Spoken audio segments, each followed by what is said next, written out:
वंदेहम श्रीगुरु श्रीयुतपदकमलं श्रीगुरून् वैष्णवं सचा श्रीरूपं साग्रजातं सहगण रघुनाथान्वितं तं सजीवं साद्वैतं सावधूतं परिजनसहितं कृष्णचैतन्यदेवं श्री राधा कृष्ण पादान् सहगण ललिता श्री विशाखान्वितां सचा ओम अज्ञानतिमिरान्धस्य ज्ञानाञ्जनशलाकया चक्षुरुन्मिलितं येन तस्मै श्रीगुरवे नमः। गुरुर्भीष्टशूलकं गुरुगणैराशीषसम्भूषितं चिन्ताचिन्तसंस्तवेदनपूर्णं श्रीरूपपन्थानुगं गोविन्दाभिधमुज्ज्वलमवर्तनं भक्त्यन्वितं सुन्दरं वन्दे विश्वगुरुं च दिव्यभगवत्प्रेम्णो हि बीजप्रदं देवं दिव्यतनुं सुचन्द्रवदनं बालार्कचेलाञ्चितं सान्द्रानन्दपूरं सदेकवर्णं वैराग्यविद्यां बुधिं श्री सिद्धान्तनिधिं सुभक्तिललितं सारस्वतानां वरं वन्दे तं शुभदं वदेकशरणं नास्तिशरणं श्रीधरं श्री सिद्धान्तसरस्वती विदितो गौरीयगुर्वन्वये भातभानुरिव प्रभातगगने गौरसङ्कीर्तने मायावादतिमिङ्गिलोदरगतानुद्धृत्य जीवानिमान् कृष्ण प्रेम सदाब्दिगान् सुखं प्रदात प्रभुं तं भजे। नमो गौरकिशोराय भक्तावधूतमूर्तये गौराङ्गपद्मभृङ्गाय राधाभावनिसेविने वन्दे भक्तिविनोदं श्रीगौरशक्तिस्वरूपकं भक्तिशास्त्रज्ञसम्राजं राधारससुधानिधिं गौरव्रजासुताशेषैर्वैष्णवैर्वन्दविग्रहं जगन्नाथ प्रभुं वन्दे प्रेमाब्धिं वृद्धवैष्णवम्। वाञ्छाकल्पतरुभ्यश्च कृपा सिन्धुभैव च पतितानां पावनेभ्यो वैष्णवेभ्यो नमो नमः। पञ्चतत्त्वात्मकं कृष्णं भक्तरूपस्वरूपकं भक्तावतारं भक्ताख्यं नमामि भक्तशक्तिकं। नमो महावदान्नाय कृष्णप्रेमप्रदायते कृष्णाय कृष्णचैतन्य नामने गौरतुषे नमः। जयतामसुरतौ पङ्गोर्मम मन्दमतर्गति मत्सर्वस्य पदाम्भोजौ राधा मदन्मोहनौ दिव्याद्वृन्दारण्यकल्पद्रुमादः श्रीमादरत्नागारसिंहासनस्थौ श्रीगान्धार्वशीलगोविन्ददेवौ प्रेष्ठालविसेव्यमानौ स्मरामि। श्रीमानरासरसारम्भीवं श्रीवटतटस्थिता कर्षणवेणुशनैर्गोपीनाथ श्रियस्तना नन्दाय तुलसीदेव्याय प्रियाय केशवस्य च कृष्णभक्तिप्रदे देवी सत्यवत्याय नमो नमः। अथ नत्वा मन्त्रगुरून् गुरून् भागवतार्थदान् व्यासान् जगद्गुरून् नत्वा ततो जयमुदीरयेत्। जय सपरिकर श्री श्री गुरु गौरांग गांधार्व गोविंद सुंदर पाद पद्मनाम जयस्तु। जय सपरिकर श्री श्री गुरु गौरांग गंधर्विका गिरिधारी जो पाद Padmanam जयस्तु।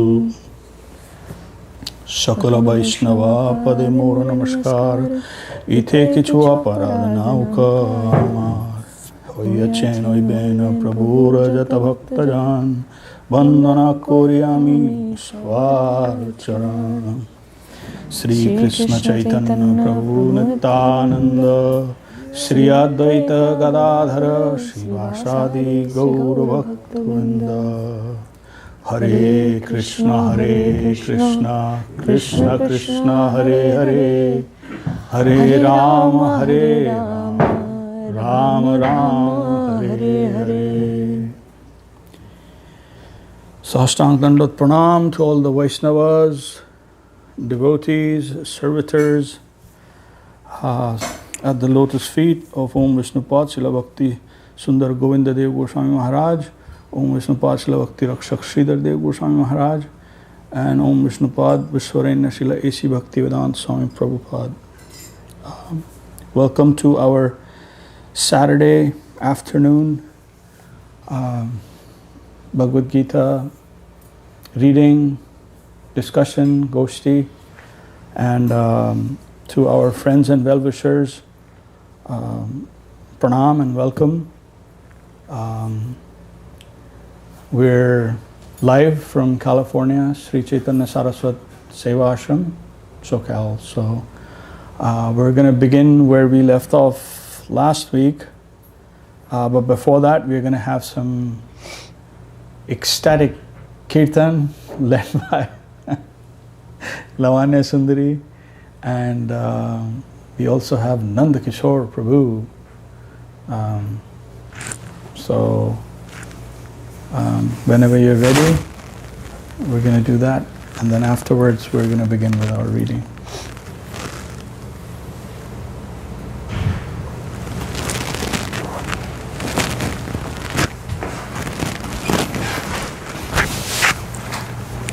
Are you taking or not?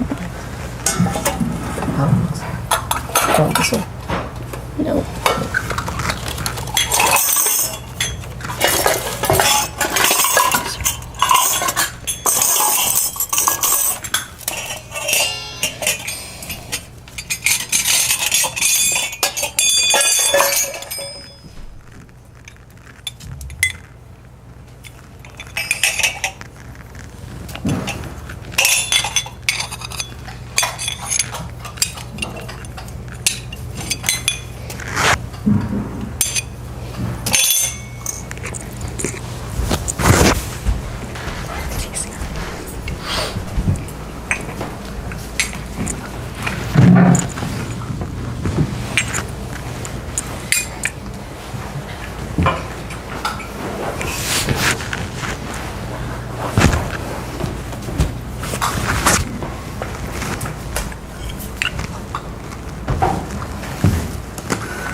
We'll start on page 74.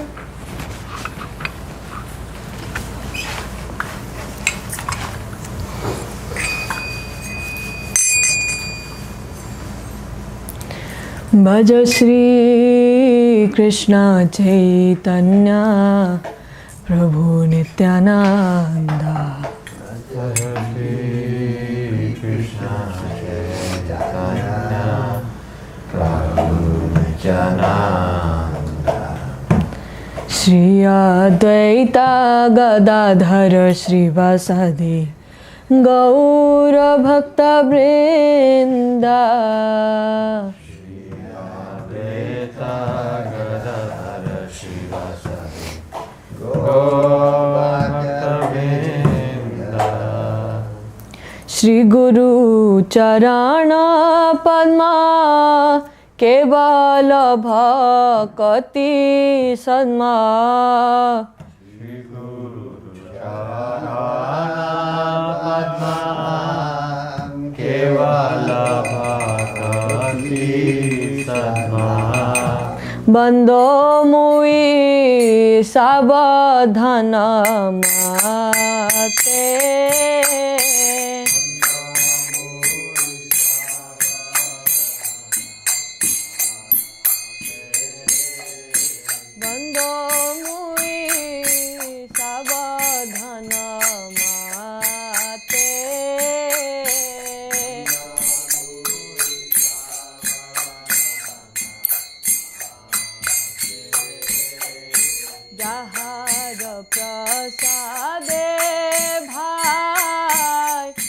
ভাব তরিয়া যায়।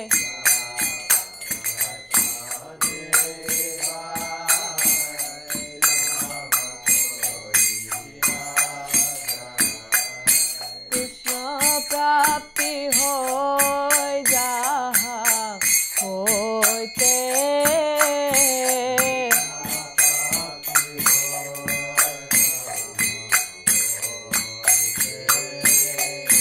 কৃষ্ণ প্রাপ্তি হয় যাহা হইতে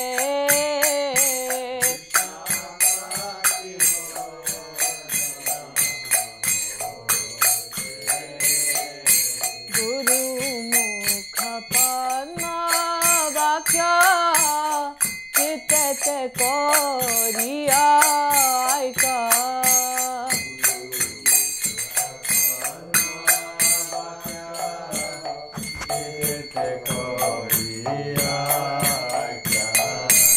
আরণ করিহ মনে আশা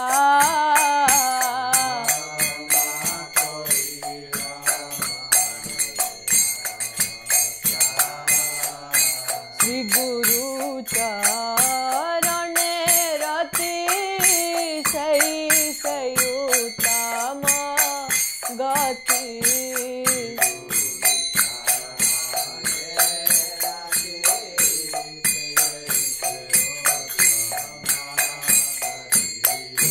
যে প্রসাদে পুরে সর্বয়াসা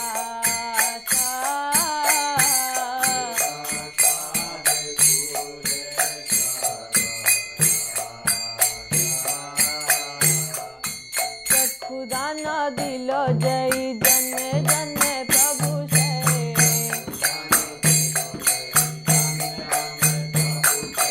চক্ষুদান দিল যেই জন্মে জন্মে প্রভু সে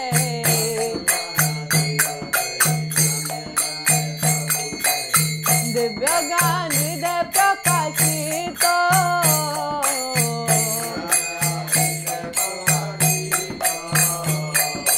প্রেম ভক্তি যাহা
Vaishnava Mahatmya Gītī by Śrīla Narottam Das Thakur.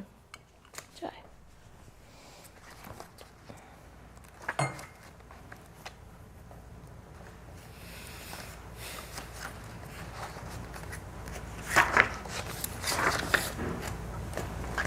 Let's do page 138.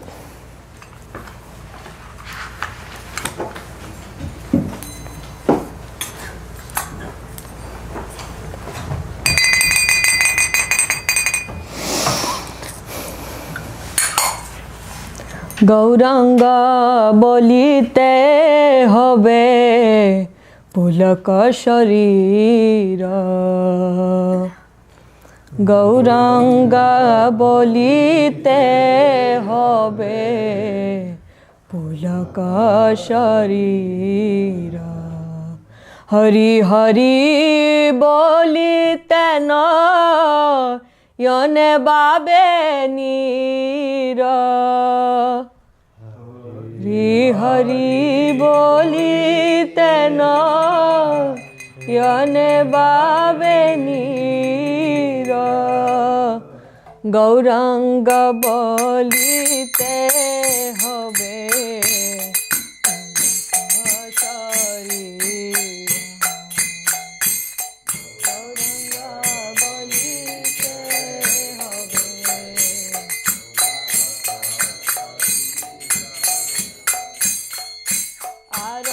কবে নিতাই চর করুণা করিবে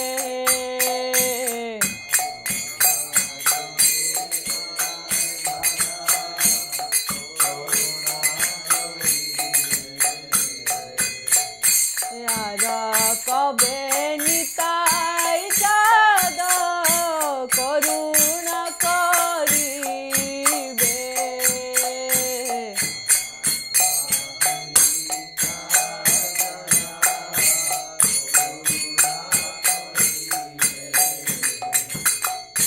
সংসার বাসনা মোরে তবে তুচ্ছ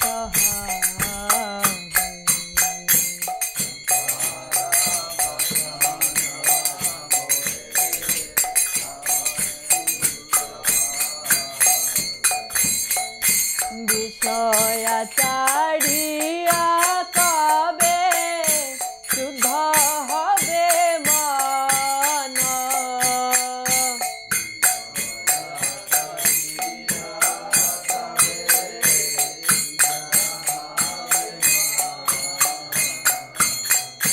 কবে হাম হেরাব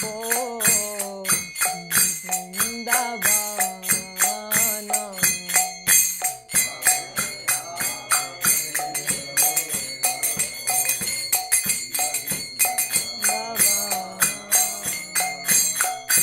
গৌরাঙ্গ বলিতে হবে পুলক শরীর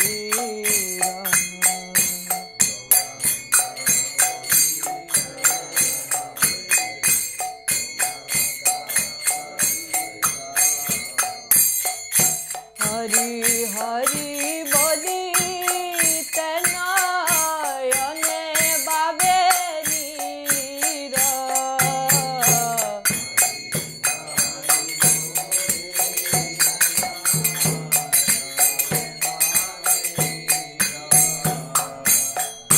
গৌরাঙ্গ বলিতে হবে পুলক শরীর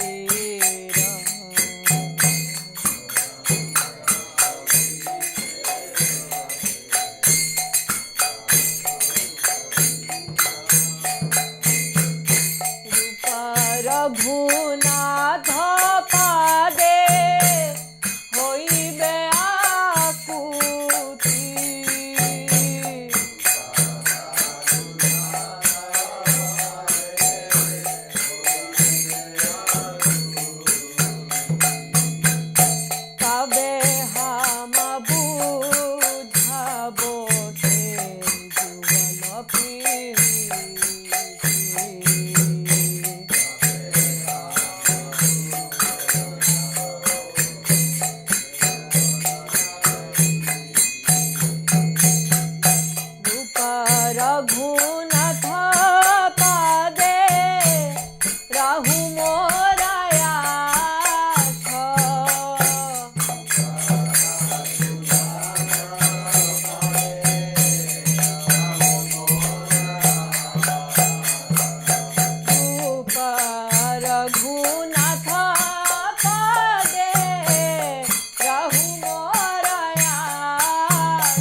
And then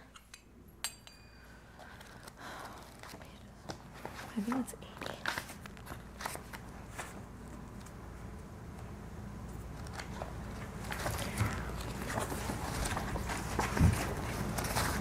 Yeah, we'll do page 80.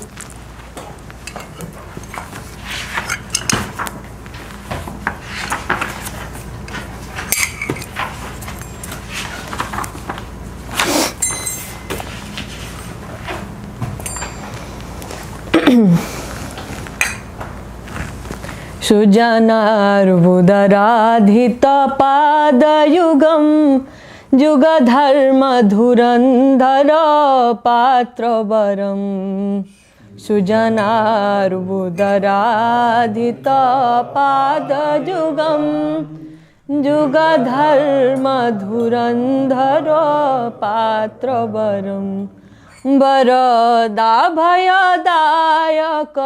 पूज्यपदं वरदाभयदायक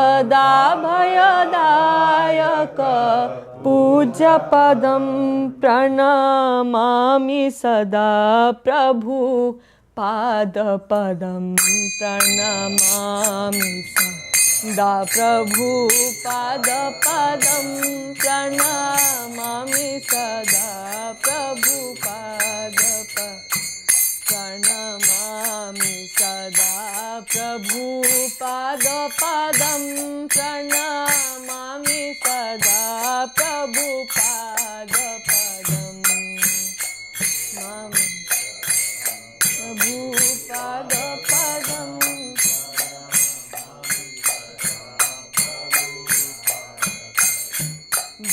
भजनोर्जित सज्जन संघपतिं पतिताधिका कारुणिकैकगतिं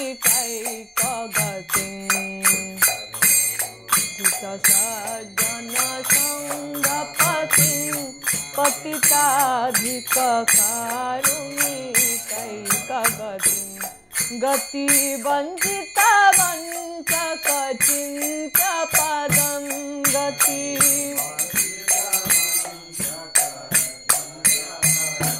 गति वञ्चिता वञ्चक चिन्तपदं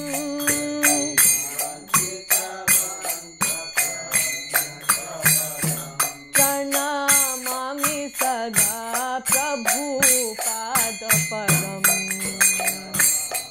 सदा प्रभु पादपदं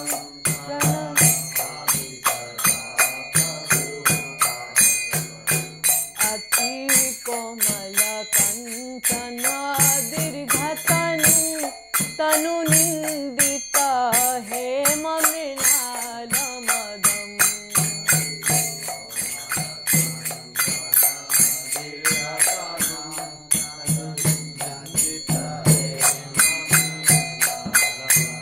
अति कोमल कंचन दीर्घतनु तनु निंदित हेम मृणाल मदम्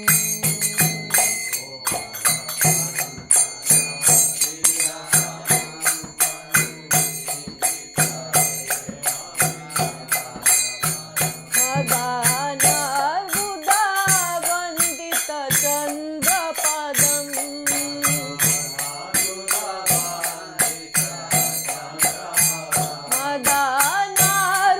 मदानार्बुदावन्दित चन्द्रपदम्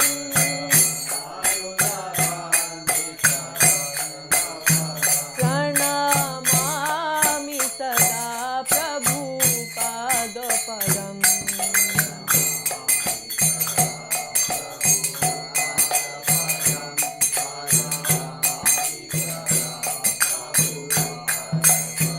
निज सेवक तारक रंजि विदुं विदुता हिता हुंकृत सिंहवरं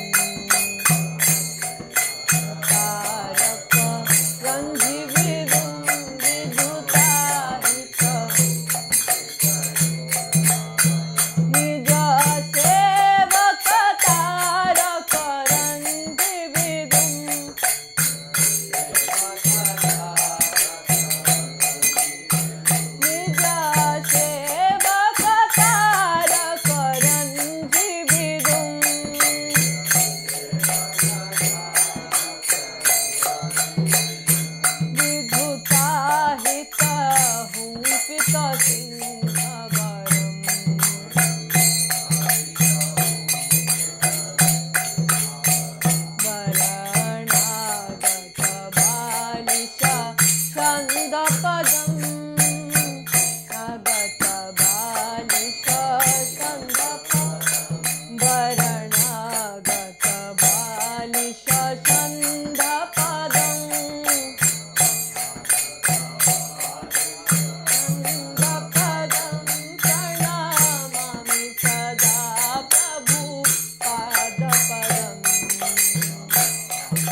रतिराज गणै परिसेव्य पदम् रतिराज गणै परिसेव्य पदम् प्रणमामि सदा प्रभुपादपदम्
Hare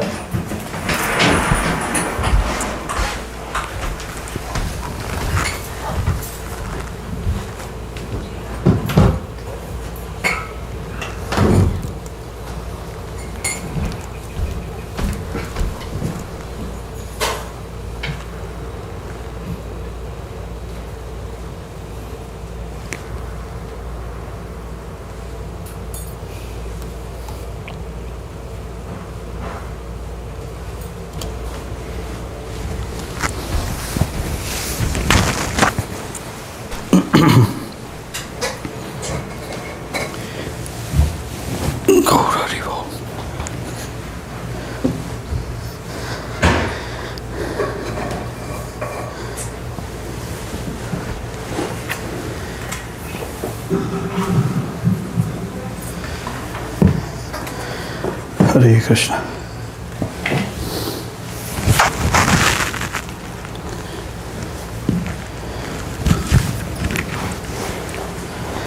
So we also have Ananda Krishna Prabhu and Ati Sundari Didi with us. They're in the kitchen at the moment. So we want to welcome them. Hari Bol.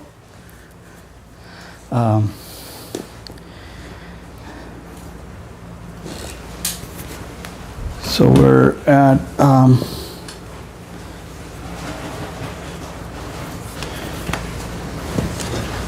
chapter 7.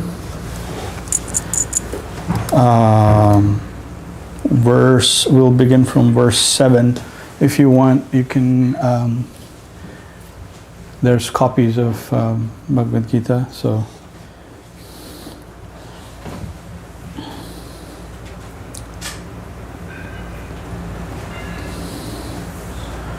we can chant 7.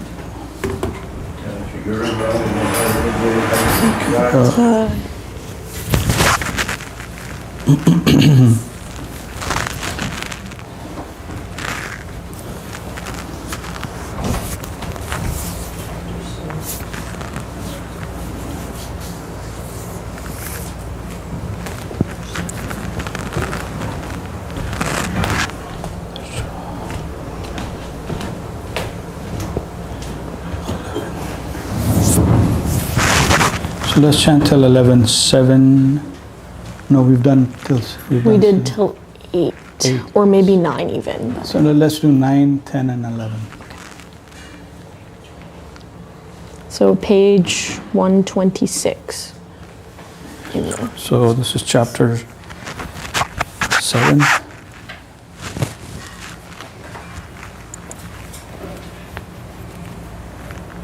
So we can chant together, and then we'll read.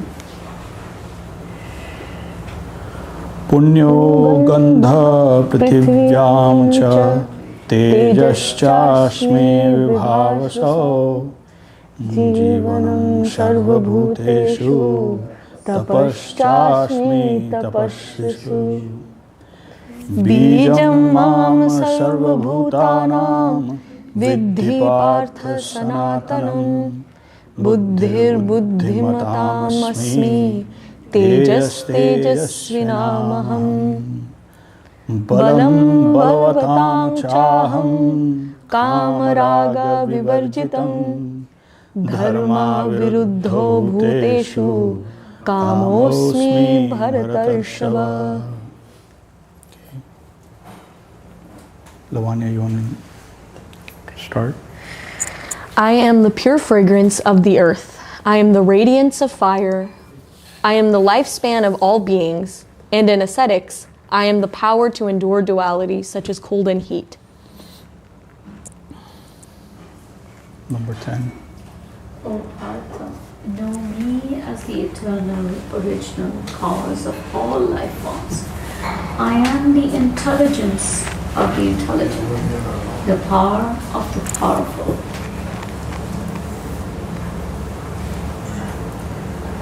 O Arjun, I am the strength of the strong, without selfishness and attachment, and I am the desire for procreation in the living beings which does not contravene the universal principles of religion. So here in these verses, Lord Krishna, the Supreme Personality of Godhead, He is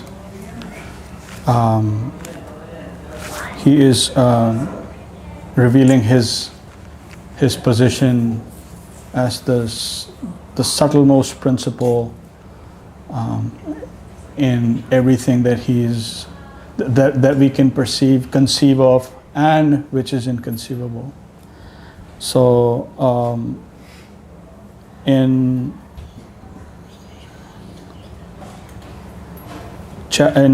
verse 9, he's like the pure fragrance of the earth, which essentially, gandha,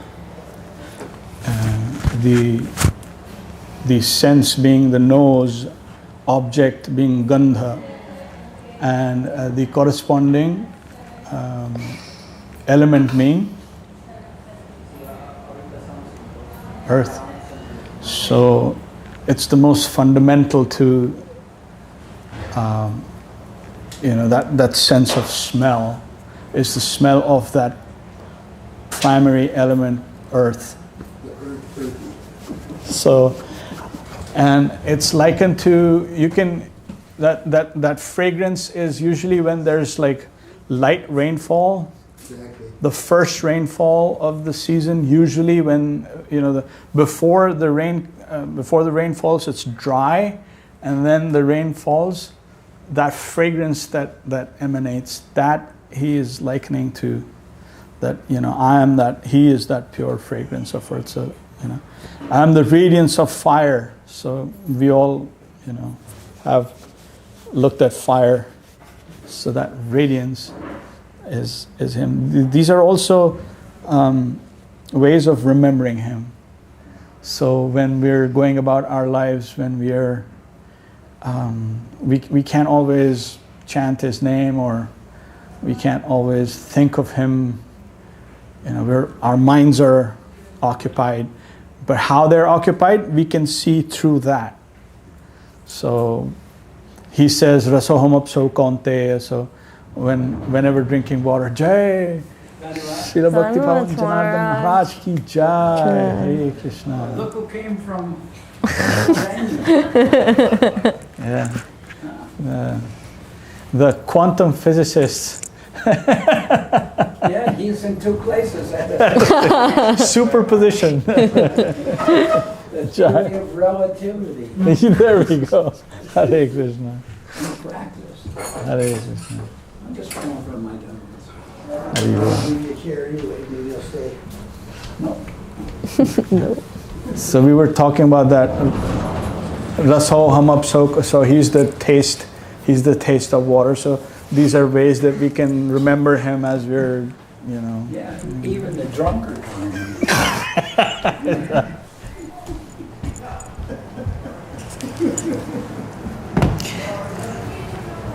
Even the drunkard can experience the taste of wine. Yeah. So like that.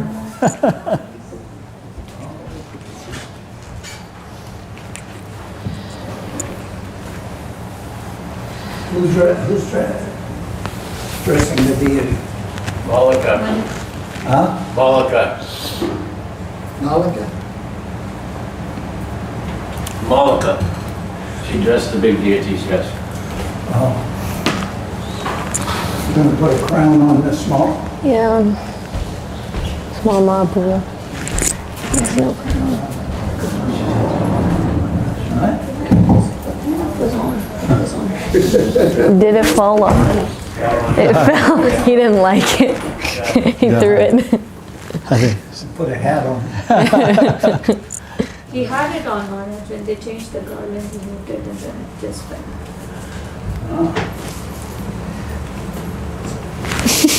How long are you going to be back? Until the end of August.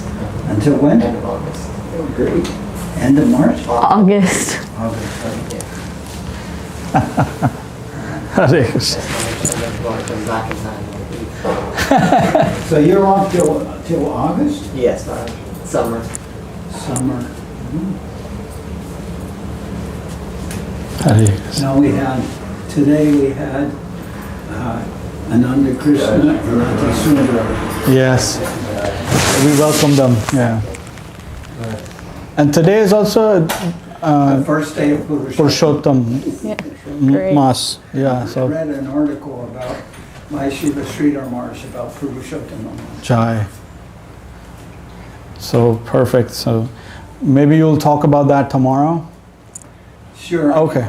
I can talk about it tomorrow. All right, Jai. Yay. If you want, you can talk about it. No, I'll just, since we mentioned it, so we'll hear from you. Okay. Hare Krishna. Dandavad. Dhanavad Mahārāj. So,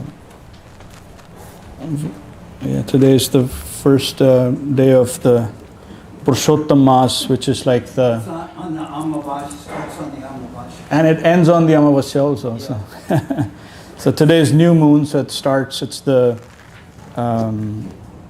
it's called the bonus month, the 13th month.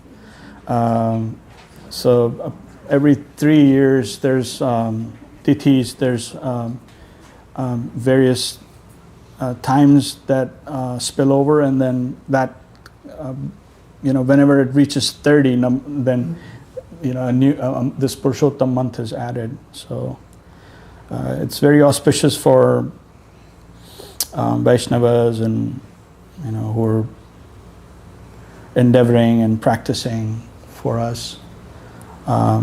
There's also like sections that don't consider it good, but they're like not part of the Vaishnava community, and they have some other conception. But in any case, we get some extra time.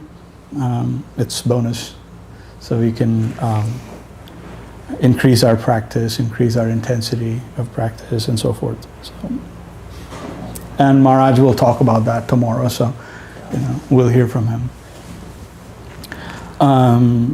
So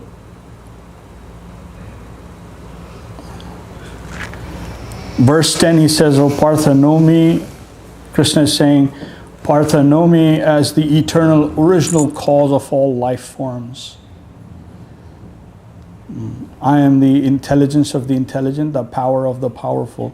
So the original cause of all life forms. We can trace to some extent, like, okay, from my father, from father's father, like that. But in essence, he is the cause of all causes. So when we are trying to trace the origin of life itself, that is Krishna. So, and in a deeper sense, you can say he is the origin of consciousness itself. So as consciousness, he is the origin. And in that sense, he is the cause of all life forms. Intelligence of the intelligent, power of the powerful. So whenever we see extraordinary intelligence in any field, extraordinary power in any facet, then we can remember him. Then we can yad yad vibhuti mat sattam Śrīmad urjitam eva tat tat eva vigachattam mat tejo amsha sambhavam. Consider that to be a fragment of the rays that emanate from me.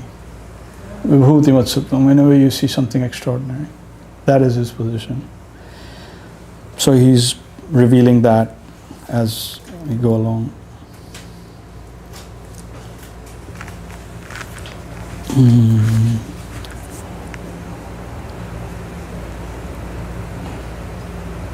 So we can do 12, 13, 14. Goodness, passion. And then he also says that, and in number 11 he says, "I'm the strength of the strong, balam balvatam chaham," without selfishness and attachment. And I am the desire for procreation in living beings, which does not contravene the universal principles of religion. Kam vadāyalum saranam madhyama. Who can be more liberal than that? Who's saying that I am the propensity to procreate, where the desire which does not contravene universal principles of religion. Consider that to me, coming from Krishna. So, all accommodating, so broad, does not consider any kind of selfish.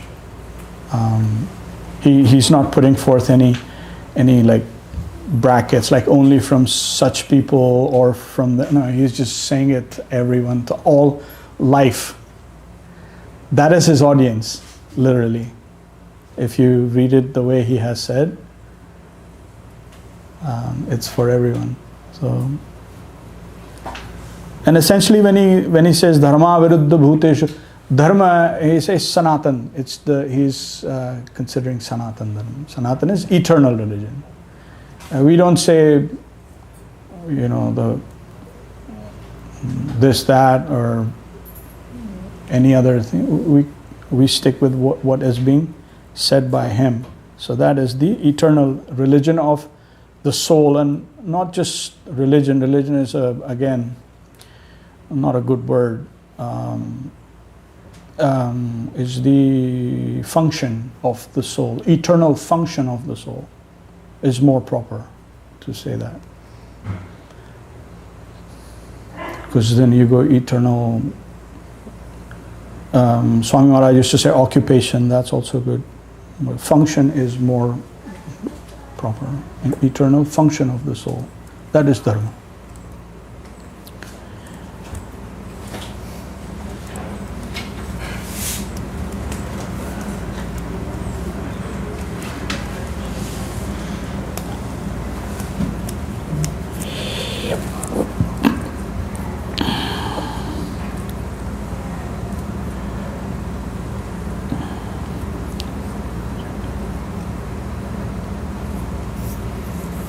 Any comments or any questions, anything? So otherwise we can go forward. You have something? Yeah, just I'm trying to understand what he meant by I am the desire for procreation in the living beings, which does not contravene the universal principles of religion. I'm trying to I guess understand that. Elaborate. Yeah, you can elaborate a little more on that. So all life forms, from insects to birds to beasts to human beings, they all procreate, right? Mm-hmm. Okay, so That's a natural propensity of all life, to procreate. yeah. And so in humans, he's saying, for the humans, he's saying that because we're responsible, our consciousness has risen to a level where we have independence. In life forms that are below human beings, there's no responsibility. Oh, thank you. So they do it, as they're propelled. Yeah. For human beings, we have to be cautious. So that's why he says, although that propensity is from him, but that which does not contravene the existing universal principles of religion. So we have to understand what those are. And one example is given in the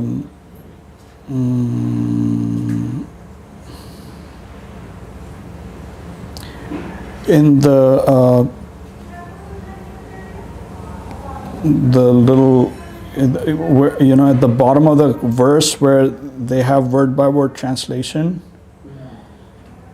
So dharma aviruddha is given without crossing the universal principles of religion, and then one is they've given for example, to beget offspring only in one's wife.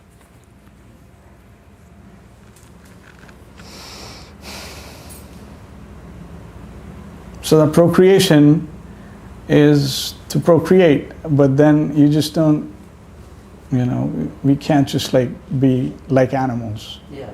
So here, one example of what those principles are is you can do that, but in your wife, with your wife, not like with, Yeah. Many. yeah, so like that. Does that make sense? Yes. Yes.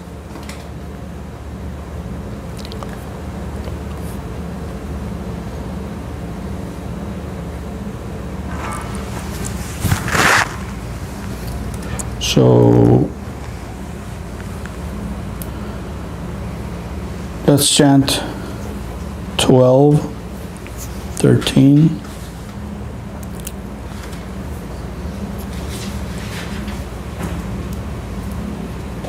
We can do 14.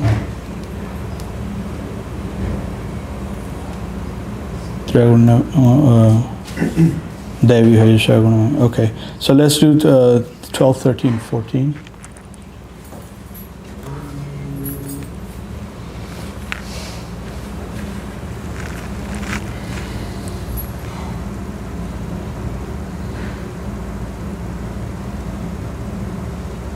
Oh, did we do 11, Lavani? Okay. Matta evaiti tāna vidhi nāt. Ye chaiva. Oh, so. Ye chaiva sattvika bhava rajasas tamasas chaye matta evaiti tāna vidhi nātaham teshu te mayi tribhir gunmayir bhavair Eve sarvam idam jagat mohitam nabhijananti mamebhya paramabhyayam Devi hesha gunamayi mama maya durattaya mamaye prapadyante mayamaitam tarantite.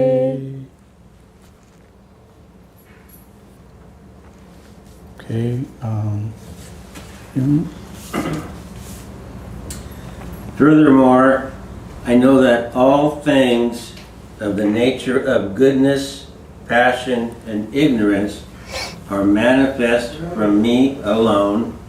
Nevertheless, I am not in them. They, subordinate to me, are in me.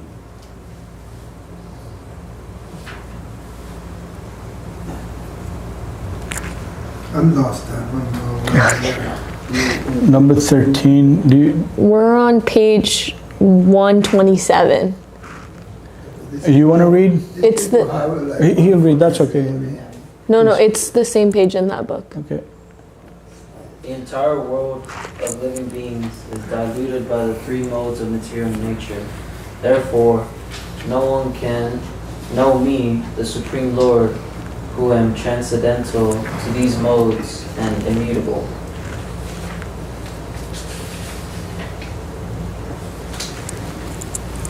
Number 14.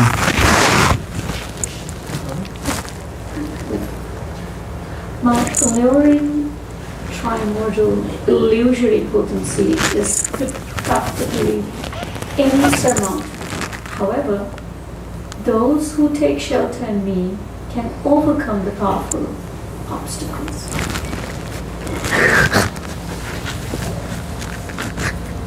Good. That's good reading. Yeah. I think we should vote to remove Nandakishore from the room, please. It was better than mine. That was very fine reading. Good. Important is first thing is like when he says that about the three modes, he says he makes that like I am transcendental to these modes, so he's never under the modes. although as his, like the super soul, that principle is with the jiva, but he is never under the modes. That's why he's saying that he makes it clear that transcendental. I'm always transcendental to these modes, sattva, rajas, tama, and I am immutable, right, Lavanya? Mm-hmm. So that's the reason why he clarifies it again, that I am, although as super soul I am with the jiva, but I'm always above the modes. Don't consider me to be under the modes, under the influence of the modes as jivas are. So I am under the influence of the modes, but never him.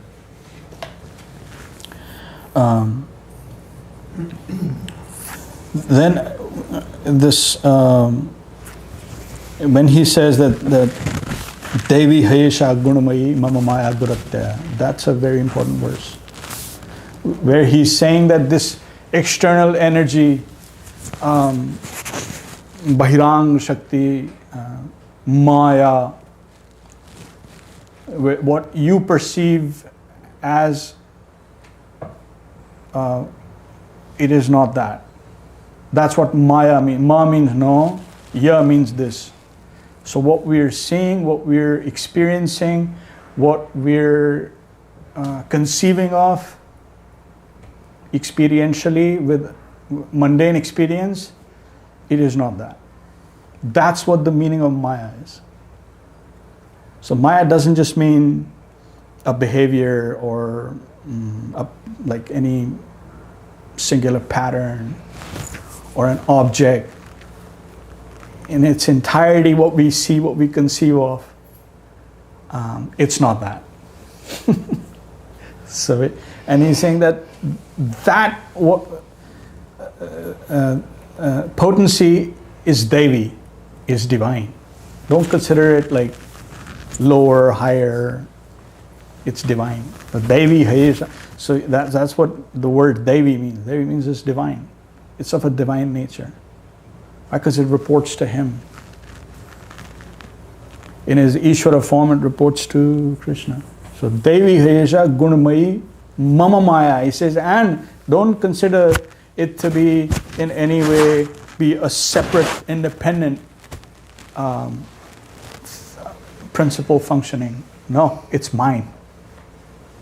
Mama Maya. He says, this is Krishna's energy. Mama Maya. Duratya means insurmountable, which means you try to extricate yourself from this, impossible. And the only way possible is Mamaeva ye prapadyante, is, which essentially means you surrender to Krishna. You be a Sharanagat, you take his Sharan, you take his Ashraya, Maya Ametam Tarantite, then you will be a good citizen, and then the police will escort you. Oh, please, let's put on the lights and let's escort you, follow. So, rather than them being on your tail. So, this is very important to know, like, we cannot fight with Maya Devi. Maya Devi is also Durga. In the previous verses, you remember, he actually what constitutes Maya, or that Bahirang Shakti, he revealed. Just Bhumi Rapa Vanalo Vayu Kam Mano Buddhi Rev Ahankar Ityam Me Bhinna Prakritir Ashtadha. So that was the constitution of the energy. Now here, functionally, he's revealing what that does. So between in terms of Kshetra and Kshetragya, the Kshetra is actually, or the Kshetra, the field is what is the illusory energy. But even that can be used with a proper perspective. It's not to be rejected outright, because it is energy, so it is something.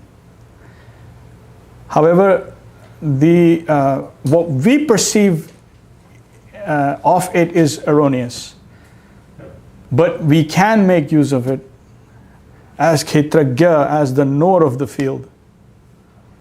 So when that happens, then we can even use this energy in his service. Why? Because it belongs to him. And we as energy also belong to him. So those will be natural functions. There's no error in that. So that's why it's important to know that why he's saying that these three modes, sato, rajas, tama, we are always under them. And through these, our desires are being filtered, and that knot of false ego is tying our awareness, fragmented awareness, into a certain field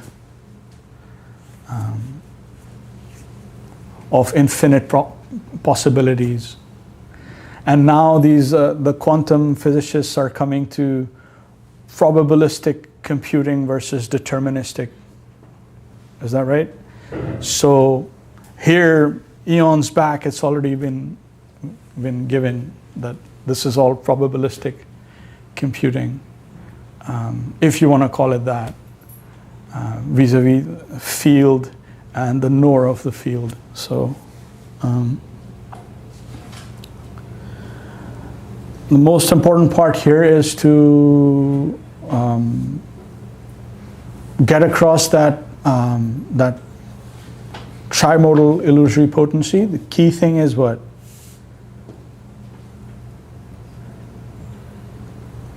Is to surrender to Krishna. Yeah. Right? Otherwise it's insurmountable. So you don't go to the energy, you don't go to Mother Durga and either fight with her or make friends with her. That's not the way. You go to Krishna. So he's giving that.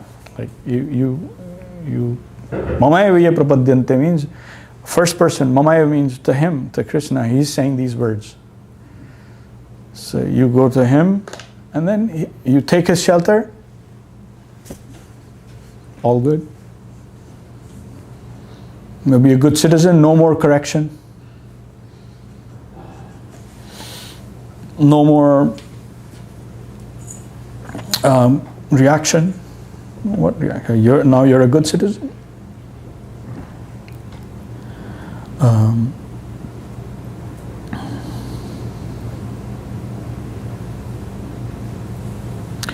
And we get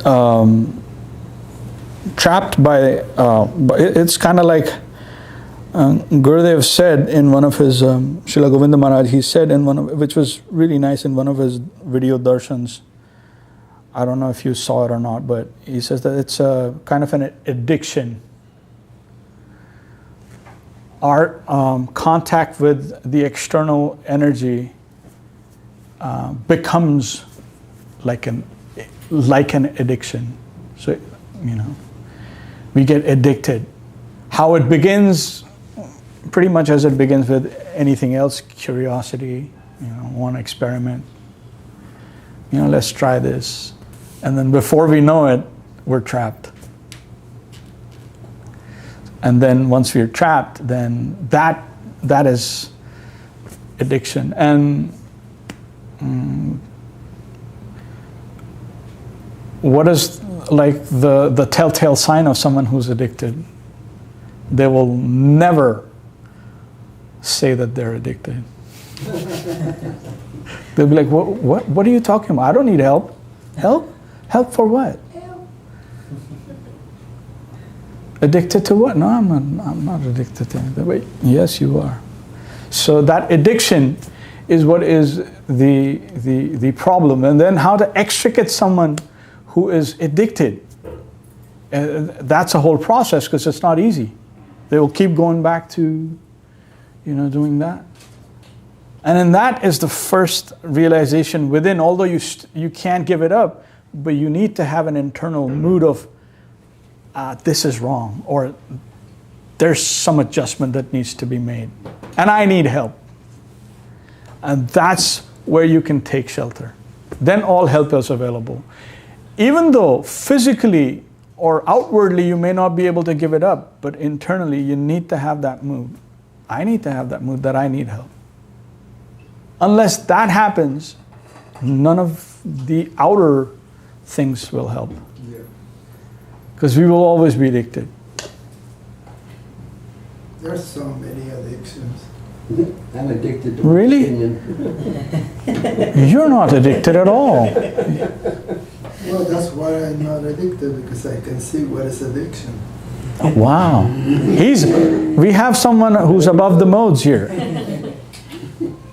I'm not above, I just understand. Well, the way you speak certainly sounds like you're above the modes. They're below you. You don't want to deal with them. Believe me, I don't. Okay, so now this is a little. Well, let's read, if you permit, now 15 and 16 together, because they're 4 types of this and 4 types of this. Okay. Na mam dushkritano muda prapadyante naradhama mayapa hritagyana asram bhavam ashrita chaturvidha bhajante mam jana sukritno arjuna arto jigyasarartharthi jnani cha bharatarshava. Okay. You wanna read, Didi? Okay. These 4 kinds of wrongdoers do not surrender unto me. Fruitive workers, comparable to animals, fallen persons who take the highest path, devotion but later reject it, considering it inadequate or worthless. Those whose knowledge covered by illusion, Maya, despite their scriptural study, they consider that only the form of Lord Narayana is worshipable, and they think that Lord Krishna, Lord Rama, and other factual forms are merely mortal. And the demonic impressionalists who dismember my form by their arrows or false logic, resembling demons like Jarasandha. Great. Haripriya Didi, would you help us? Number 16. 16. For Arjuna, best of the paradas, 4 kinds of persons have the fortune to worship me. The afflicted, the seeker of knowledge, the seeker of happiness, and the self-reliance. So he's given 4 kinds of persons in verse 15 who don't surrender, who don't like to surrender to Krishna. And in the next verse, he's given 4 categories of persons who come to surrender to Krishna. So in the first one where he says, Na mam dushkritno mudha, pretty heavy. He doesn't hold back. After revealing all that he has and sharing what he has shared, people still don't surrender to him. So that's why, he kind of he loses his patience just a little bit. I mean, it's not, no, Buddha, you're a fool, something like that. So he's giving very nicely. Didi read, thank you. I'm just going to go over it one more time. Wrongdoers who do not surrender unto me, the fruitive workers, are the karmis. The karmis are those who are just engaged in just like work, like ugra karma, like just engaging in fruits. Just they want lots and lots of return, and they want to enjoy. They have that spirit of enjoyment. Those are the fruit of, and they're comparable to animals. Fallen persons who take the highest path, then that's the other category. Devotion, but later reject it. They go, well, there's nothing in it, for whatever reason. Didn't work for me. Didn't work for me. I didn't derive, or I can't exploit this. So that there's spiritualists who, not spiritualists, but who come into spiritualism thinking like it's the same thing. Go to the supermarket, you have so many. Acquire, yes. Huh? I will acquire. I will acquire, and you have various shelves, and you have like, off the shelf spirituality. You just like pick one up, and then you use it and abuse it the way you like, the way, just like any other person, karmic person would, like to own something and exploit it. So they consider it like that, coming in, and then they go through those experiences, but they're defeated, and then they go reject, just like you're saying. Oh, there's nothing in here. So inadequate, worthless. And those whose knowledge is covered by illusion, despite their scriptural study, there's persons who know scripture, they consider that only the form of Lord Narayana is worshipable. So Bhagavad Aishwarya Gyan is where they stick to, that only till Narayana, because Krishna is so he is so human-like, personable, right? So from a village, and has family and has friends, and has his activities, and so they consider, well, that's human, that's very human.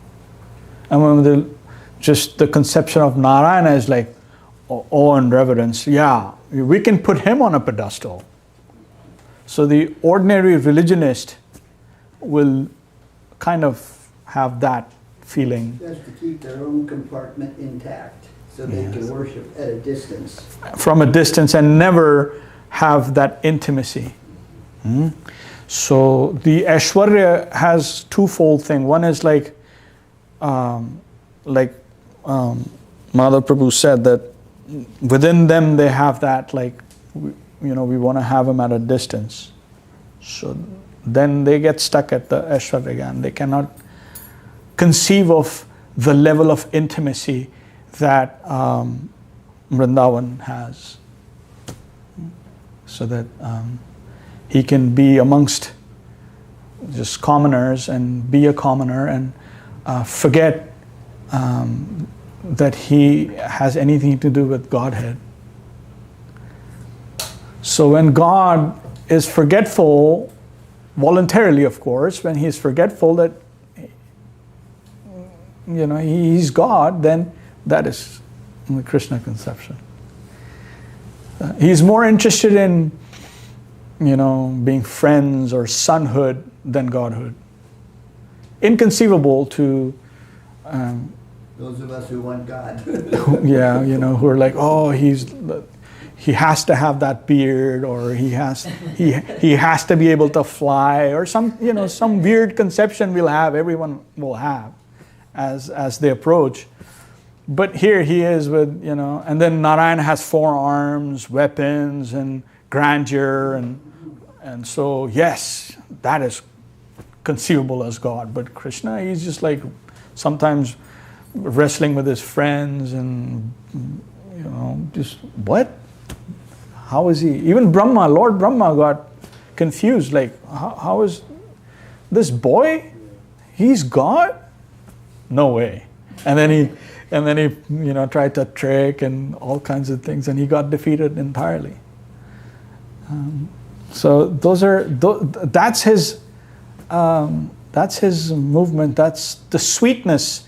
But if you get into that, even if you want to measure, you get into the measurement of sweetness, and people will faint. We're told like that. That's how sweet the entire environment is around Krishna. But that is so inconceivable, and it doesn't gel well with, the mundane-minded religionists. That the insincere, I think, is the difference. So many things you can look at it from various angles, but that's what is being kind of, when he's saying that those are also people. Well, they will be, from relative perspective, they'll be very good. They'll speak very nicely. They'll treat everyone very nicely. They'll do all things that you consider in relativity as good. But they cannot conceive of the Supreme Personality as He is, of Godhead. They cannot. They think, scriptural study, they consider that only the form of Lord Narayana is worshipable. Then they think Lord Krishna, Lord Ram, and other factual forms are merely mortal. So that's actually blasphemy. But anyway, to think that they're mere mortals. But yeah. And especially in India, they'll be like, oh, according to Hindu mythology, once there was a prince called Ram. Okay, well, what part of that do we start to correct? It's all like really, really Hindu mythology, and then prince, and then anyway. So there are factual forms they consider, and then the demoniac, of course, and within here are persons who dismember his form. He's Swayam Bhagwan, and he has his transcendental features, form, beautiful, most attractive, Raso Vaisa, Akhila Rasamrita Murti, and they will continue to be like, no, it's the Brahman within him that is speaking all of this. I was like, how? Just last time we studied that the tattvavid, the persons who have experience of this, that they address him as Bhagavan, Swayam Bhagavan, like Ete chamsa kala pumsa Krishnastu Bhagavan Swayam. He's Swayam Bhagavan. Like he's saying, I am from me all life comes. So he's the origin of consciousness. The Brahman conception, the impersonal conception is not denied by Mahaprabhu or anyone in his line. It is completely accepted as it is. But it rests on him, on Krishna. It's not independent of him. Now, impersonalists also see it from this angle that, well, it's the same truth seen as Brahman, seen as Paramatma, seen as Bhagavan. Okay. But add to that if someone is conversant with Krishna Tattva, then they will absolutely know Paramatma and Brahman, but not the other way around. If someone is just conversant with the Brahman conception, they will have no clue about Krishna Tattva. What does that tell you about the depth? Although all three are non-dual, but still there is absolute relativity, there is absolute relativism in here. The Bhagavan feature is the most subtle within all three. So if we are conversant with Krishna Tattva, then all the others will be revealed by dint of us knowing or being in close proximity of Krishna Tattva. But not the other way around. It will not be possible. It will never be possible. So even if though you're considering, well, see it from any angle, all three aspects are non-dual, yet there is relativity in there. And only those who take shelter by Sharanagati, you can come into the culture of absolute relativity. Otherwise, you will not understand what absolute relativity is. Absolute will always be absolute, but it's all non-dual, so it's all the same. Well, no. There's complete variegatedness in that non-duality. But one has to go through the process. Even if one does not believe, it's not a question of just blind faith. You come forth scientifically, consider it a hypothesis. Any scientific person who's a true scientist, they'll be like, well, let's consider that. But to reject it outright, as the some impersonalists and some persons, who are of the demoniac nature, not all impersonalists know Krishna's position, and they're good. They know their domain and they teach and they try to bring up people. That's okay. They still worship Krishna. They still know his position. But those demoniac persons who deny his form and they consider him to be an ordinary mortal, that's blasphemy. That's the biggest blasphemy. And they dismember, with their arrows of false logic resembling demons like Jarasandha. So, we really need to understand it how it is. And it's very clear from the Shastra, very clear from how Arjuna accepts him. We're reading Bhagavad Gītā, so, in Bhagavad Gītā, how does he? He accepts it as Param Brahma, Param Dham, Pavitram, Paramam Bhavan. He says all of these things. Divyam, Shashvatam, Adidevam, Ajam, Vibhum. Ahustvam Rishya Sarve Devarshi Naradas Tatha Asito Devalo Vyaso Swayam Chaiva Bravishime. This is proper scientific acceptance. He says, not just me, by my experience, I'm saying. There are so many testimonials. Asita, Devala, Vyas. They're all saying that. Narada Dev, they're all saying that. They're testifying. They've written white papers, like these scientists do, authoritative, and they have been accepted. So on that authority also, I'm accepting. And now you're also saying the same thing. So I'm accepting that.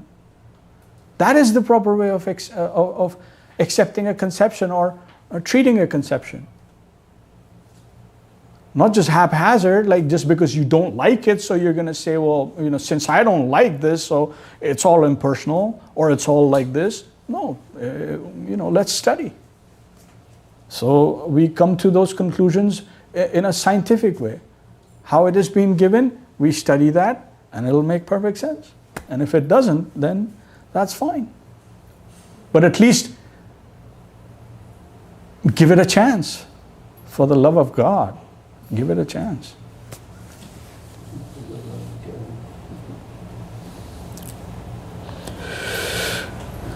Go Hari Om. Now, coming to number 17. Can you get me a glass of water, please? Of these four types of devotees, now Chaturveda Bhajantimam, now in number 17 he's saying the four categories who are Sukritano, or who have some Sukriti, some divine merit, some spiritual, some divine merit that they have, whether known or unknown. They have accumulated to the extent where where they come to worship me. Now, by the way, it doesn't mean, thank you, it doesn't mean that they are in any way in full knowledge, or it doesn't mean any of that. But they have enough in the background, somehow they have accumulated enough spiritual merit, either by some previous association or by some of their action, or in any way they have accumulated that even though that they have this thing of like, for example, first category is Chaturvida Bhajanti. Jai! So good to have you. So happy to be here. Hare Krishna. You guys are like Lavana and Nandakishore. So family is increasing. Jai. So 4 types of devotees.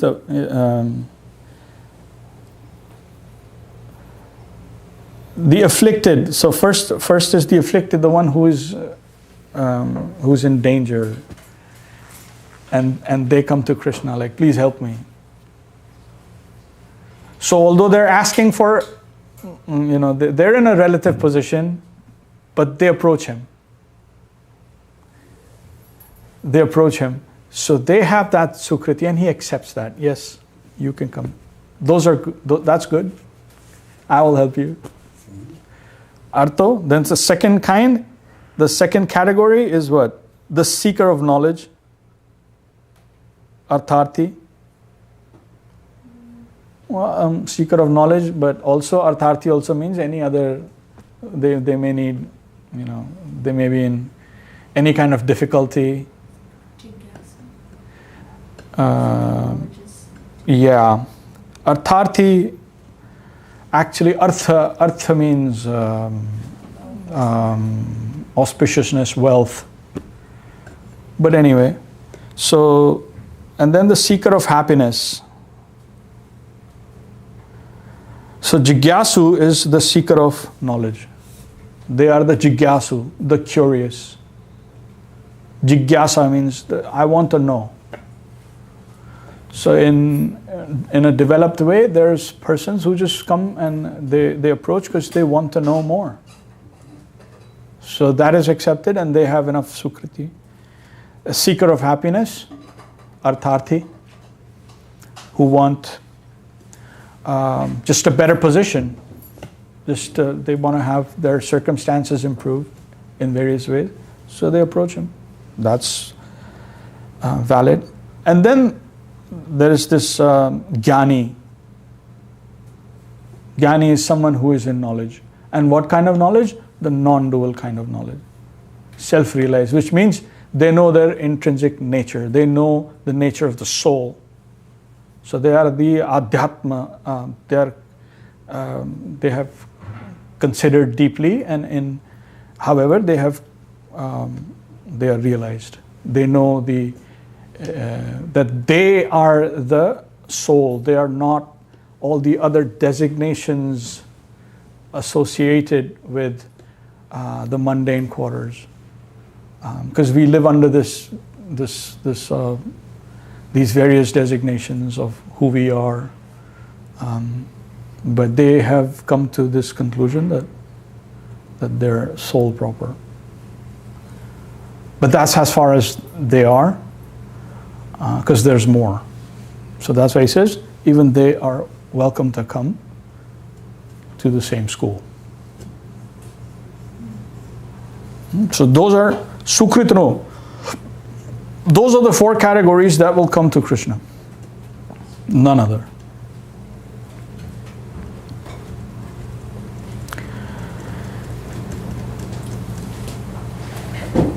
And the 4 kinds that will not come, we read about those. That they will always have that remainder or that leftover of the original, the rebellious attitude or propensity that they had. Like, no, I cannot consider someone else other than me to be the enjoyer. How can someone exclusively be the enjoyer and I'm not, I can't bear it.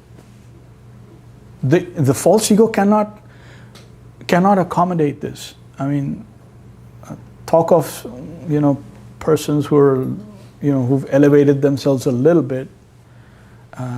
In mundane circles, and they're going to parties or they're going to various, engagements, and they're getting so much attention from other people. Tell them, like, you're not the enjoyer.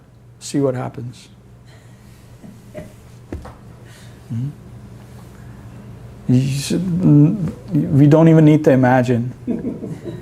You'll be like, I'm enjoying myself.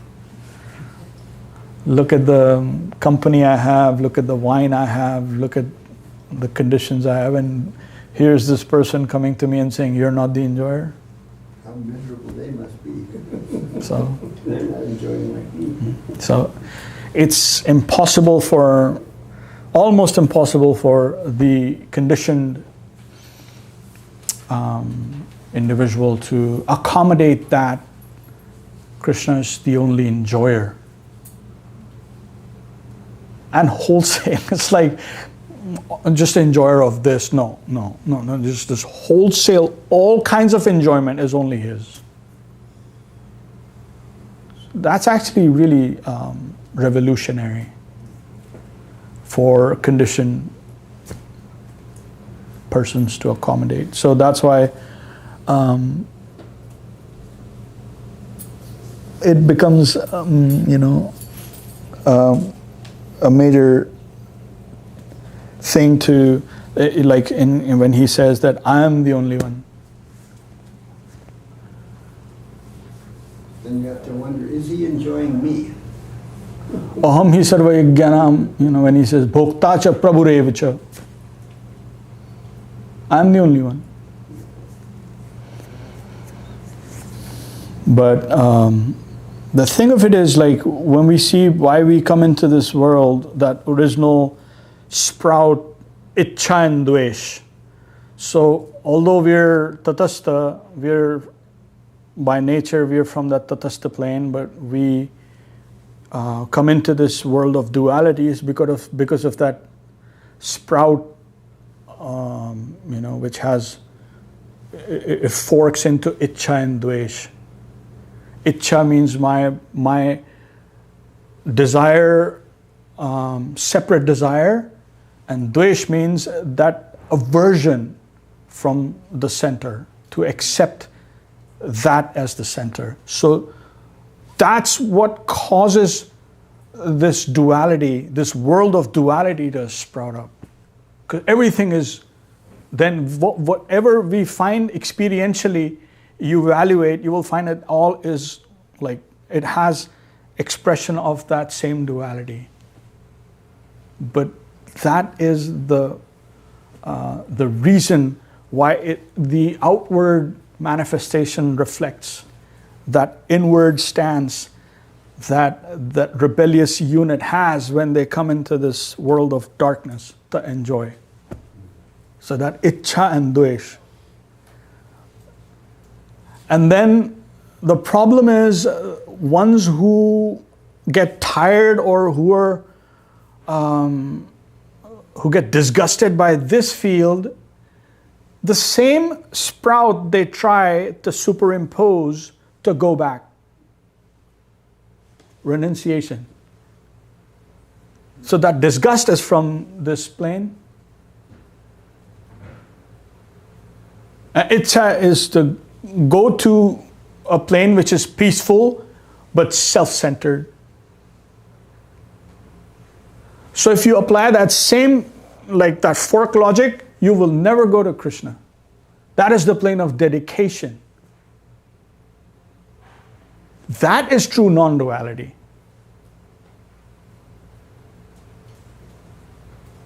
That will only be understood by the Saranagat.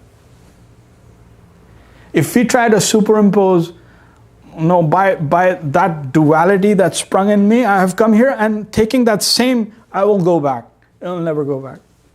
You will get stuck in the liminal space. Yes, you will be a great person, but if that was the reason for the undertaking, then there are several other options. So the plane of dedication is that unique, is so unique in this way. It's non-dual. No aversion, no self-interest. Then it is possible to conceive of plane of dedication, otherwise not. Does that make sense? Lukewarm? Bob-warm? Maybe at some point. Some point. I just gave some insight, so think on it. So why we come here, we use that same the same propensity to try and escape. So that will determine the destination. We will not be able to understand what service is or what dedication is, or. We were reading about that in Subjective Evolution. Srīdhar Mahārāj was talking about that. You can't use renunciation as if you're trying to go to that plane of dedication, you can't do that. So so on that line I was trying to unpack, like, why? Because intrinsically, if you try and see a little deeper, the reason for that escapist view is the very same, in essence, that brought us here.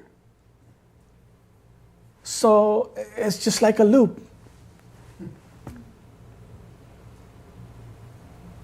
So that's why the pendulum keeps swinging between exploitation and renunciation, because. Is there one example Gurudeva gives? He says a thief go inside a mansion of a very rich people, and they're going to steal everything. They go inside this big mansion. He's a thief and he's going to steal everything. But then Gurudeva is explaining, but you cannot do that. Or the people come, you cannot do that. And then the thief says, okay, I'll renounce it. And then Gurudeva says, but how can you renounce something that's not yours? There's various ways of illuminating that, and yeah, that's a nice one. I was more explaining the inner, the reason. The reason what brings you here and what you bring. Yeah, it's the very same. If you try to use that very same reason without knowing it, then you will get to the same place, maximum. That's what I was trying to explain. Does that make sense? That because that allure of that separate, the desire for enjoying separately has gotten us here in the world of duality, and if we use that same duality purpose to escape, then where are we going to go? The same place where we came from, and that's as far as we can go, because we have no conception of the plane of dedication. But when we get to know that plane of dedication, then we can be the real denizens of absolute relativity. So this world is of mundane relativity. This is mundane relativity. Everything is relative, but in a mundane way. And that world is also relative, which is like on the aprakrita, the supramundane. That's also relative. But that is absolute relativity. So when we see it like that, then we get confused. It's like this. Well, they're also playing. I'm also playing. They're doing this, we're doing, but that's absolute relativity. This is mundane relativity. So it's like a 360 degree kind of a difference. So we're trying to see it like this. We have to see it like this. Fifth dimension. So that's why, anyway, I wanted to share that. that escapist.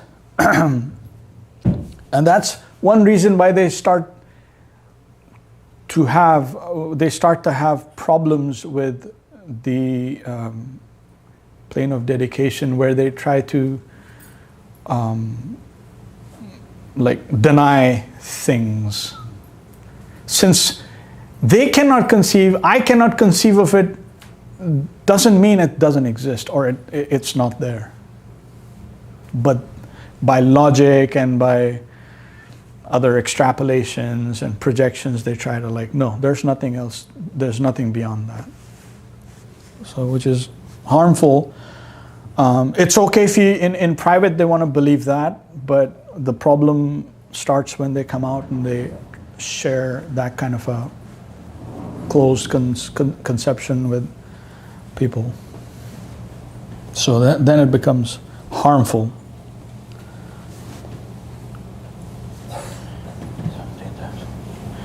Any comments? Anything? That's all. What did you mean by fifth dimension when you mentioned fifth dimension? What does that mean? Fifth dimension is the way we conceive of things, the way we gather knowledge. So first dimension is this one, is Prakriti. Or this is the Prakriti plane. Then there is the plane which is higher than this, is this is the plane of direct experience. Above this is the plane of let's say someone is writing a book. You take that book and then you go through it, and through that you experience. So what his experiences, he's been able to, he or she or whoever they are, they're able to transport you through that into that experiential plane. So you're perceptive enough and you're evolved enough to get to that. Then that again, till that level, it's going through your sensual and mind intelligence apparatus. Then there is the pure conscious experience. So first is, like I said, Prakriti, second is Paroksh, third is Aparoksh. Aparoksh means direct experience of non-duality. That experience cannot filter through the modes.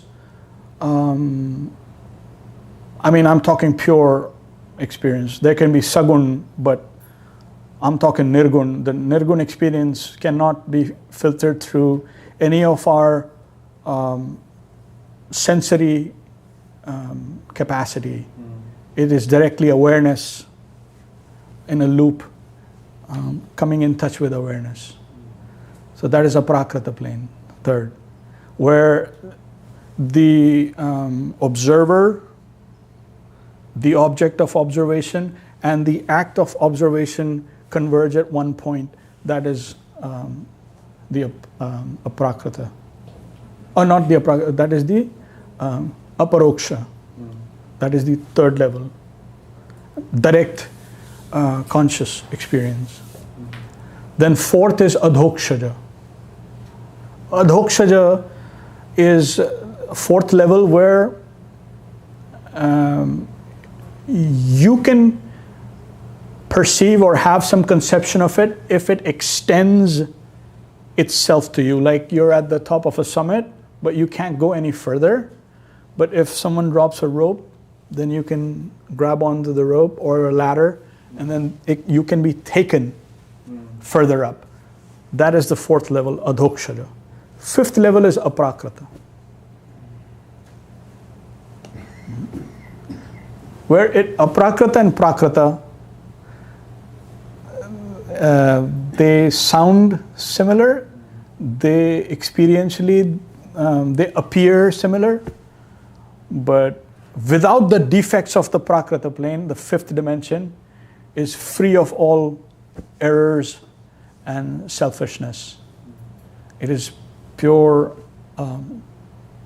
love for the center.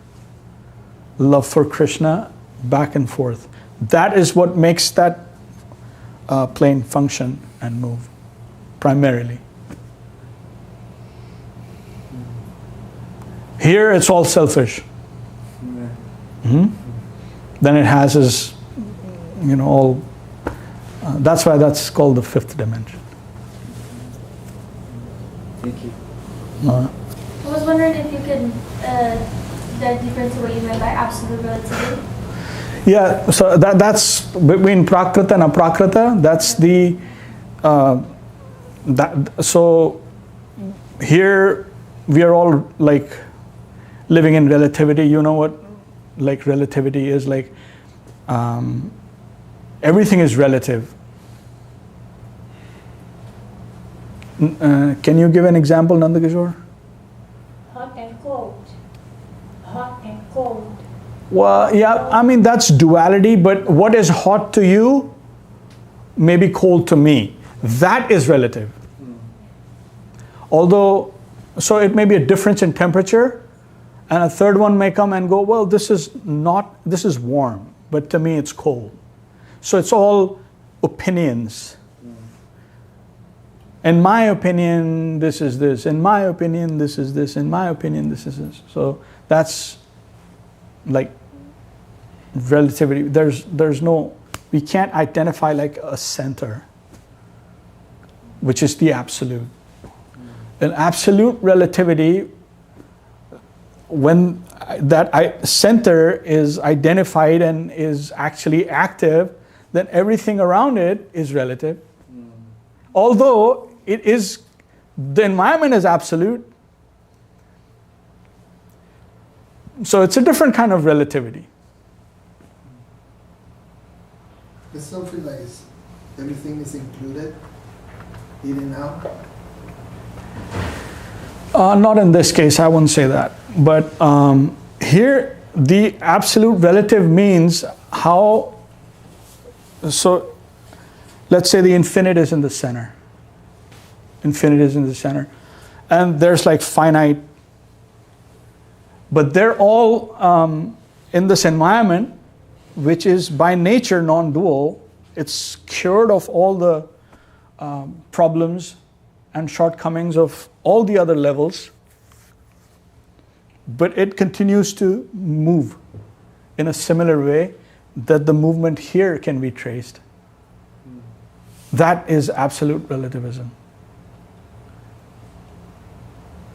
So Krishna is playing pranks on his neighbors. He barges into people's places and just runs amok and creates a big mess and comes back, and they go in there and go, wait a minute, let's go complain. And they go complain, they see him, and they're all like, wow, he did, but it's okay. So it's kind of like that, But it appears to be, well, yeah, there's, there's persons like that who just go into people's place and like to, be naughty and do all those things. Yeah, there's persons here also, but over there, it's all about the sweet absolute flame in the center, and all other units are around them in relativity. So that's absolute relativity. But this is mundane relativity. Why? Because here everything is self-centered. There it's center-centered movement. That movement is all center-centered. Those individual units, they don't have any selfish interest. No false ego. They have their real ego, and their real ego is center-centered. But they're still relative to the infinite. Here, we're all fragmented. So, here it's like an ugly competition. There, it's all sweet competition. Competition is there, but see, here it's ugly, there it's sweet. So that sweetness is is that intrinsic quality of absolute relativity. So Or would that- you say if I'm understanding correctly, would you say that then the way that we respond to our environment is based on whether it's absolute relativity or mundane relativity? And if we are stuck in this plane of mundane relativity, then we're going to be responding based on the mundane plane. And then if we are connected to the absolute relativity, then we will allow that to be what manifests in our environment. That can happen, that is the ideal. So that is what I aspire for. So I see His will and His play everywhere, and I connect to whatever I connect, to my environment in that fashion. But currently, since I'm under false ego, that is an ideal for me. So what you say is accurate, but all I would say is that's my ideal. It's not like, if I have that conception of I'm there, then that defeats the whole purpose. Then that'll collapse everything. So it's an ideal that's above my head that I aspire for. So I look at it that way. Just to see His hand behind everything, His play, and losing my personal self-centered, egotistical view of things, that exploitative tendency. When all of that is gone, it's cured, then absolute relativity. So it doesn't matter in terms of space, time, it's beyond all of that. Like here or there, it's not like we go through a jungle and then we get to Vrindavan. It's not like that. It's a matter of consciousness. So it's entirely in consciousness. So we have to be a student of consciousness. And consciousness and personality are two sides of the same coin. Those who understand only one side, then that's the half-truth, dangerous. So how it is, everything is included. There is no, what I say is not related with what you're saying. You say that what I say, everything is included. It's not in the things that you were saying. Yeah, well, that would mean everything is included. I don't know what you mean by that, but if I were to say in that respect, then you'd be talking of harmony. You'd not be talking of what we were talking, absolute relativism. That's harmony. That's a separate, different way to approach it or to illuminate it. I can't stick it in here. That's why I said that. That's a different way. Yeah, but I got stopped when you say no. So that's what I asked you. Well, I explained it to you. I hope you understand. Yeah. Thank you. At your service, Master.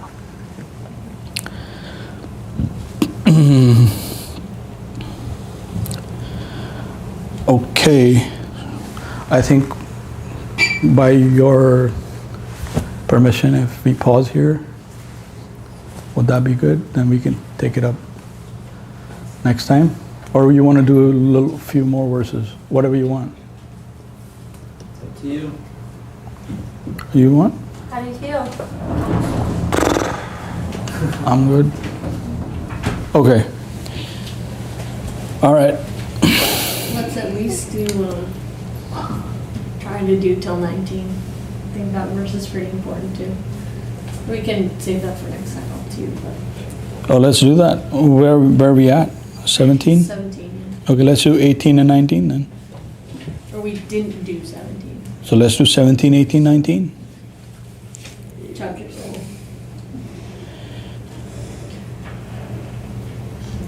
Tesham jnani nityayukta. That's the one? Tesham jnani nityayukta eka bhakti shishyate priyo hi jnanino tyartham aham sacha mama priya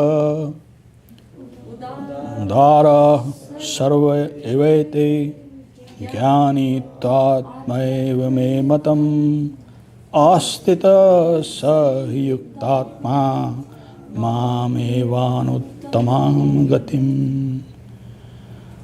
bahunam janmanam ante jnanamanamam prapadyate vasudeva sarvam iti samahatma sudurlava. Okay. Anand Krishna Prabhu, Yes. please read, if you lead us. 17 to 18. 17? Of these four types of devotees, best is the self-realized person who is my pure devotee, and whose consciousness is fully absorbed in me. For I, Shyam Sundar, am very dear to him, and he is dear to me. Certainly there are all noble souls dear to me, yet the spiritually self-realized soul is as beloved to me as my own self, for he has given his heart to me as his only shelter and ultimate goal of life. After many births, the enlightened soul, blessed with devotional association, realizes that everything is of the nature of subordinate to Vasudeva, and thus he surrenders unto me. Such a great soul is very rare. So he gave the four categories, then he says of those four, they're all good, they're all accepted. From his side, he is more drawn to the self-realized because they know their true nature. So they're more, he says of those then. And then he says, after many births, the enlightened soul. Now here, this is the one who's endeavoring for Gyan. Bahunam Janmanam Ante means after many births, who's actually pursuing the path of knowledge. Jnanavan, and finally when they're in Gyan, when they reach that level of not just non-duality, just like experientially, but they mature enough to understand that there is a personality.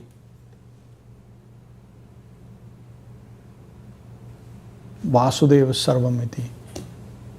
They get to that Vasudeva conception. Then they are Samahatma. That kind of Mahatma is Durlava. So from that thread he has brought like those Gyanis. He really respects and loves those Gyanis. So we call upon all Gyanis to why not? Consider Bhagavan, Krishna, where he says, Bahunam Janmanamante Jnanavan Mama Prapadyate. So that Vasudeva conception is the starting point where they start to understand that it's him. So before that, all fragmented egos. So, but then that all-powerful, first is Sadashiva, Gangadharju, then Vasudeva. Vasudeva Sarvamiti. Then they are perfect students, near perfect students of consciousness. Because they don't just see consciousness everywhere, or they perceive that essence everywhere, but they attribute that essence to a personality. There's a difference. Remember he says, Yo mama pashyati sarvatra sarvam chamai pashyati. One who sees me everywhere and me in everything, both ways. So by that, it's not just consciousness, it's also personality. Why? Because you have to have that. And he's never lost to me, I'm never lost to him. That is perfection of yoga. So that's why one has to, if someone is endeavoring from the Gyan aspect, then they need to come to that point of not just like everything is Brahman or everything is consciousness. Go in finer. Then you'll find that Vasudeva Sarvamiti. Then they can come to a point of surrender. So before that it'll be still like, no, I'm knowing so much. But when they go, whoa, wait, this is distinct. And he is all in all. Then surrender will happen. So Mahatma Sudurlabha, then one is Mahatma. Then one can actually enter into Swarup Shakti. You know that rope that is extended downward, I was saying? That's Swarup Shakti. It will take you all the way. All the way to Prakrata.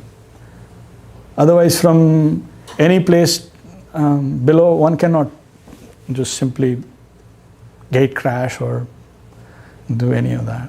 One can be whoever. I may claim to be whoever. I cannot. Only if help is extended then, you know. And that will come through humility. Not by posing or by thinking that of one's accomplishments or things of that nature. Anything that feeds the false ego needs to be gotten out of the way of awareness. Because otherwise it'll be within the individual awareness. And that'll cause problems. So the path of surrender is so beautiful. Path of service is so nice. It's always to give, to offer, and not try and extract or exploit.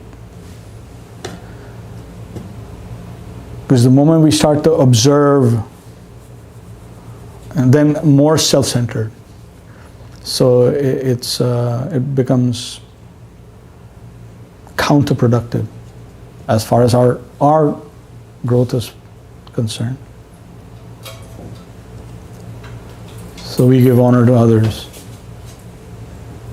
and not so much want anything for us. It's scientific. One would think, well, you know, are you trying to make me a slave? Yes, Krishna's slave. Yes, that's the most dignified position. That's the highest, that's the most wonderful. Doesn't sound like success, does it?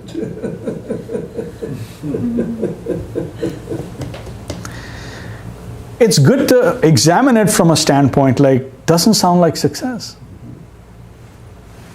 By what we've been taught and learned. Yeah, so most of the practice is actually unlearning. It's like a deprogramming thing. Like, oh, you've been programmed. We've been programmed entirely in all our lives. And most of our practice is to just get rid of those misconceptions, get rid of those prejudices of the various misconceptions that we have carry in our awareness, knowingly, unknowingly. Well, they are additions. Huh? Addicted to the lie. Yeah, essentially, but we need to, our practice is like that, so we have to get away from that.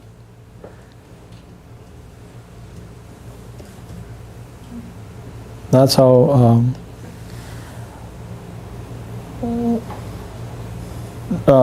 like organic and wonderful it is, rather than something that has been manufactured. So our prejudices and all our misconceptions are actually manufactured. They will not let us get to that organic level of viewing the environment as an organic whole. But Vasudeva Sarvamati, very natural. Yes, it is an organic whole. It's all for him. I'm also for him.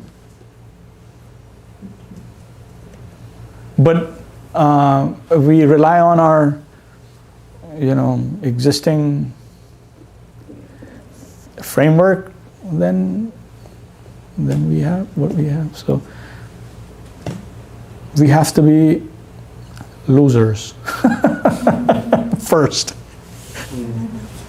We have to be ready for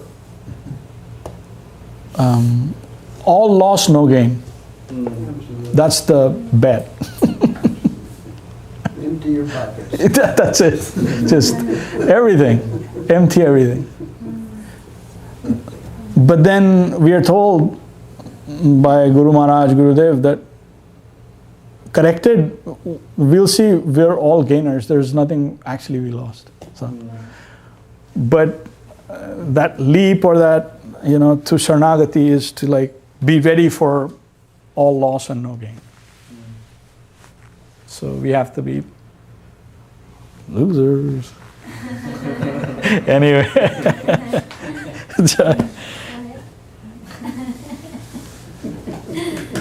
Hare Krishna.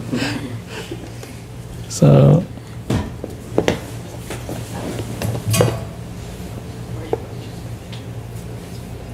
was that okay to pause here? Yeah, that was beautiful. Yeah. Hare Krishna. Very happy to have you and your association, both of you, Ananda Krishna Prabhu and Didi. We keep seeing, with the Salt Lake, we saw both of you. I remember, not so long back, I saw one. You were there. I was Sudarshan and Rai Kishori and everyone. So yeah, very. Bimal Prabhu sends his dandavats. Oh, Jai. Bimal Prabhu ki Jai. Bimal Krishna Prabhu ki Jai. So yeah, very nice. You're going to be here for a while, right? I know you have to, you know. You'll see the world. Well, his father passed away. So, yeah, condolences on that, but just some things we have to take care of, and we'll be right back as soon as possible. For sure, no. Dandavats to you. I mean, you as your father is given a devotee to the world, and so they're worshipable. Success. You're a real sister? Uh-huh. Yeah. So both of you, it's two. So two devotees. So not ordinary soul. Not at all. So we're very fortunate to have your association, and well, you can look at me as, I don't know, your father. I do. So that's both of you. You're like Lavanya and Nandakishore. Yeah. So I'm not going anywhere soon, so I'll be around. Hare Krishna. So, Jai Om Vishnu Pāchala Bhakti Sundar Govinda Dev Goswāmī Mahārāj ki Jai. Jai Om Vishnu Pāchala Bhakti Rakshak Srīdhar Dev Goswāmī Mahārāj ki Jai. Jai Om Vishnu Pād Vishwaranya Śrila Isi Bhaktivedanta Swami Prabhupada ki Jai. Jai Sab Parikar Shri Guru Gauranga Gandharvika Giridhari Ji ki Jai. Sri Chaitanya Saraswat Mat Acharya Vrinda ki Jai. Jai Śrila Bhakti Pavan Janardhan Mahārāj ki Jai. Jai all the assembled devotees ki Jai. Sri Chaitanya Saraswat Mat ki Jai. Sri Chaitanya Saraswat Seva Ashram Soquel ki Jai. Nitai Gaur Premanande. Hari Hari. Gaur Hari. Hare Krishna. I